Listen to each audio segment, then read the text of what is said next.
Hello, I'm Margaret Hagan, a field specialist with UNH Cooperative Extension. Today we're going to talk about watering your perennial beds. All of the practices I'm going to be talking about today will work for your other plant too. Other flowers, trees and shrubs, your vegetable garden, just about anything in your home landscape that you might want to be watering. I'll be covering some general principles of watering, and then we'll demonstrate some watering equipment that you may want to consider purchasing. What's the purpose of watering? We water to encourage the plant to develop a deep root system that can withstand periods of drought. Coming home from work at the end of the day and playing with our fire nozzle for 15 or 20 minutes really isn't very effective. Doing something like this only gets the top quarter inch of your soil wet. And when you water your perennials, you really want to get the soil wet to a depth of 3 or 6 inches. Most plants, perennials included, need about 1 inch of precipitation a week in order to get that deep root growth. How do you know how much water your perennials are getting?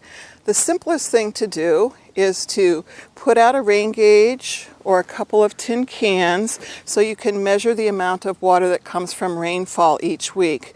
Then you can supplement that water using your sprinkler system.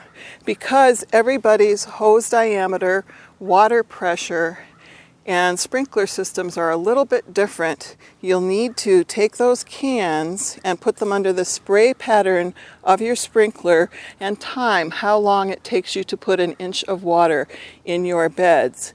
Once you've done that, you can use a simple mechanical timer that costs about $10 to calculate how much time you need to put down that quarter, half inch, or inch of water. You can walk away then, and it's very carefree.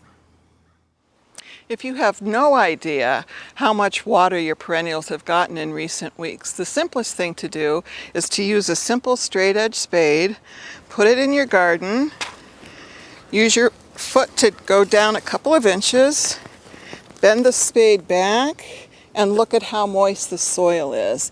As you can see, it's pretty dry, so it needs a little bit of water. There are a few other things you need to think about when you're watering your perennial beds.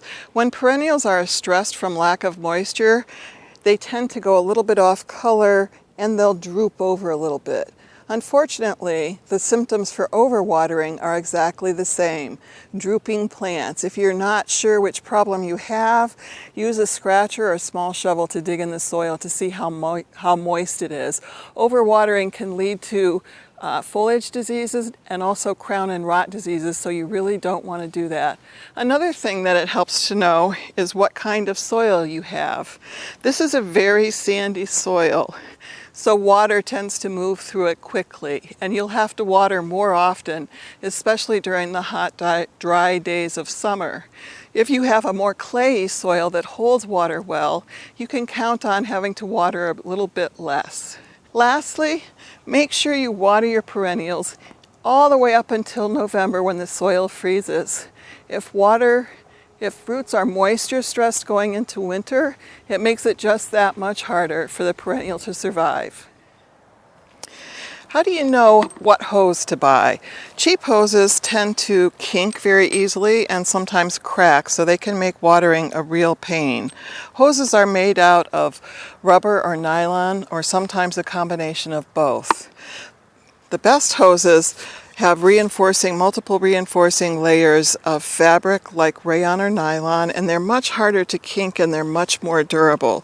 If you do buy a cheap hose, you may want to get a hose protector, which will keep it from kinking at the hose end.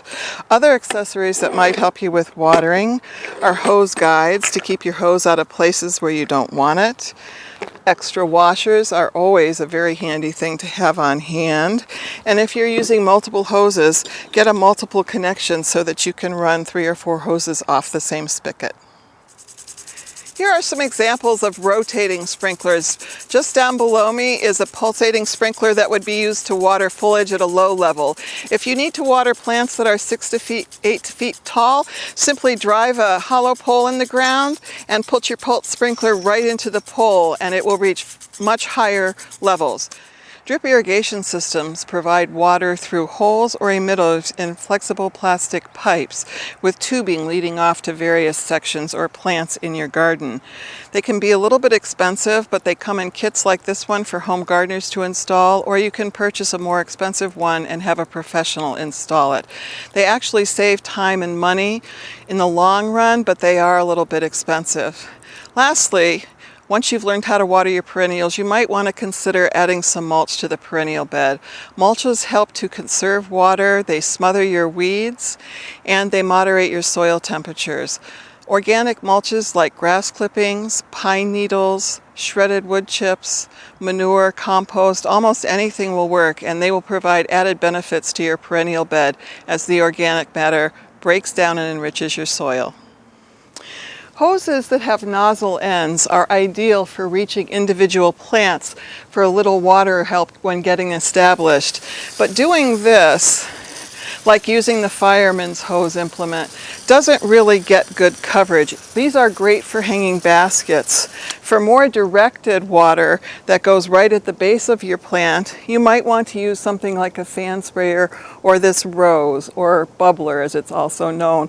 It can go on the ground right next to your plant and deliver the water right where you need it. The most common, cost-saving, and time-efficient way to water perennial gardens is to use soaker hoses. These apply water directly to the soil around your plants instead of spraying the water around in the air. Applying water to the soil allows for less evaporation, and more water is able to soak down into the soil and reach the roots of your plants. Many perennial gardeners will snake a soaker hose through the garden and leave it there all summer. When water is needed, the hose can be connected to a faucet and turned on. You can make the hose invisible by burying it just underneath the mulch. Also, this type of hose works best on level ground, so those with hills, you're out of luck.